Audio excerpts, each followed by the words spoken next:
Hi. We're going to do this on steroids. We're going to talk about the 5 questions that are due on the 15th of April. So let's do it really quick. We have 5 questions. You can read all about the requirements yet again on Canvas or in your course guide itself if you've printed that out. So we've got 5 questions, yeah? And we don't have a template. You are going to write the question at the top of your as you start the answer, and then go in and explain how you have perceived the question and how you're going to answer that in narrative form. We're using at least one quote, direct verbatim quote, at least one. And at the end of each of your questions, I want you to add all of the references. So they're like a discrete question, answer, references. Then the next question, note the question down, put the answer, and then the references, etc. So you're going to do that 5 times for 5 questions, and they're all around about 500 words each.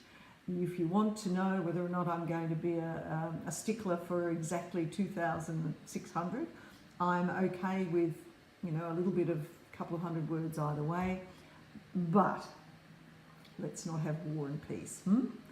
And speaking of war and peace, I'm not going to have war and peace today because it was 16 hours of upload time last night, so I'm not going to do that today, I promise you.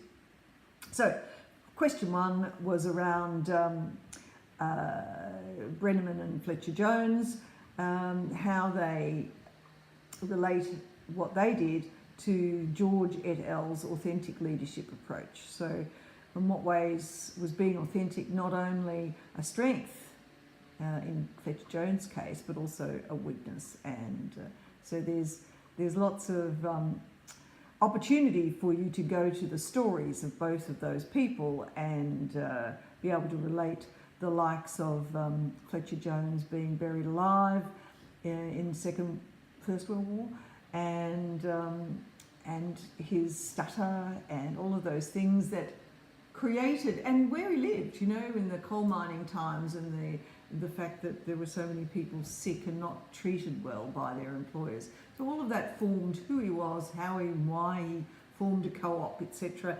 You can see quickly how you could answer that question. And the same with Brenneman, and he was raised on a farm and out in the Midwest, I think, and used to be on a tractor as a little kid. And how does that form who he was, and how do you relate that? And also the way he used his own authentic voice and backed himself, and you could say that certainly with Fletcher-Jones, all of the wonderful stories about Fletcher-Jones and the way in which he did it, but also how that same culture and values and beliefs in the end, in the Fletcher-Jones case, brought the organisation to its knees when they needed to change, and that whole values-based approach kind of was the biggest barrier for them to remain afloat. But anyway, I'll let you answer that because you know, and I certainly know, but I want to see how you respond to that. The second question around Brenneman,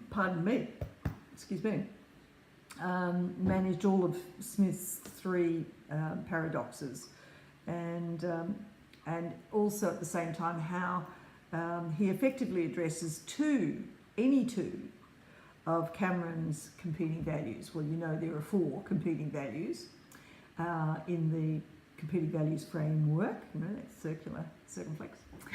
And so you're going to, and please put a diagram in there, I beg you, put a diagram in it. Picture's worth 1,000 words, pop it in there, identify in that diagram where you can explain how Brenneman addressed any of those 2. You can do more if you like, but you've only got 500 words per question, so I'd keep it to 2.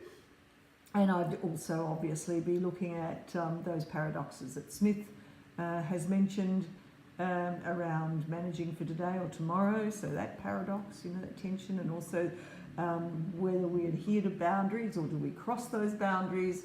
That's a tension that we need to constantly work with, and also focusing on either your shareholders or your stakeholders. How do you manage that tension?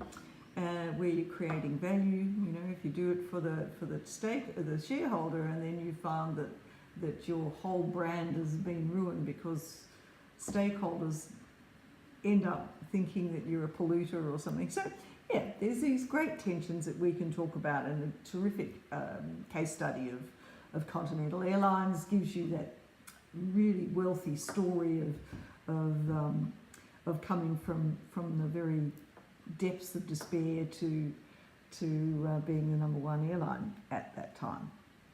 Question number 3 was, what ways do Brenneman's actions suggest that he had a transformational model, and in what ways does the actions align with Drucker's recommendations? Well, we know about Drucker, don't we?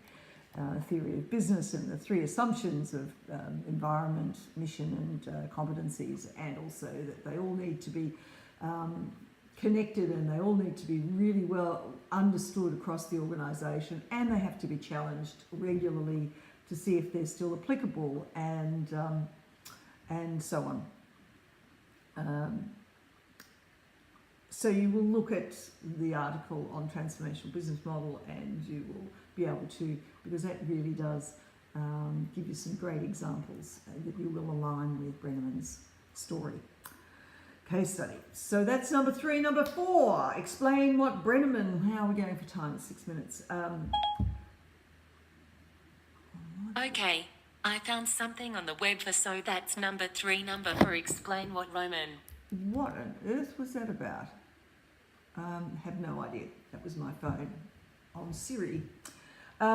Question 4, explain what Brenneman did to overcome the obstacles, 2 of the obstacles discussed by Gino and Stats, providing a clear example of him enacting any of the 3 of the 5 leadership practices. Now, we'll start with the end. We know what the 5 are: model the way, inspire a shared vision, challenge the process, enable others to act, and encourage the heart.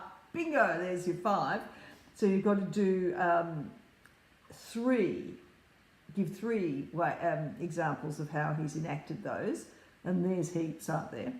And also how he's overcome 2 of the obstacles. And the obstacles that Gino and Stats talk about are biases. So you've got a bias towards action, a bias towards success, a bias towards action, a bias towards fitting in, and a bias towards experts. And all of those have very clear explanations. I don't need to go into those because I know that you'll know. So you see, not that hard really. It's just ability to put it in a really comprehensive, cohesive way. And that's the challenge. And finally, of course, we've got question 5, which is on those 2 videos, Jack Ma and Indra Nooyi. Now, don't we love Indra Nooyi? Oh, she's great. I think she's fabulous. And, you know, it's all about how their purpose, their own personal sense of purpose, aligns and informs the way they lead their businesses. And in both cases, it's very clear, it's not hard, and they're engaging stories. She's fabulous. You know, what about the story about leaving her crown in the garage? I love that. And Jack Ma's got an astounding story, and how, you know, how that his purpose really does inform everything that he's done within, and at the same time made gazillions of dollars. Good on him. I wish I'd done that. Okay, that's it for me. It's 9 minutes and 14 seconds. I'm going to let you ask me more questions about this. Happy to elaborate more, but most of it's on the web and easy to access in any case. So, sayonara.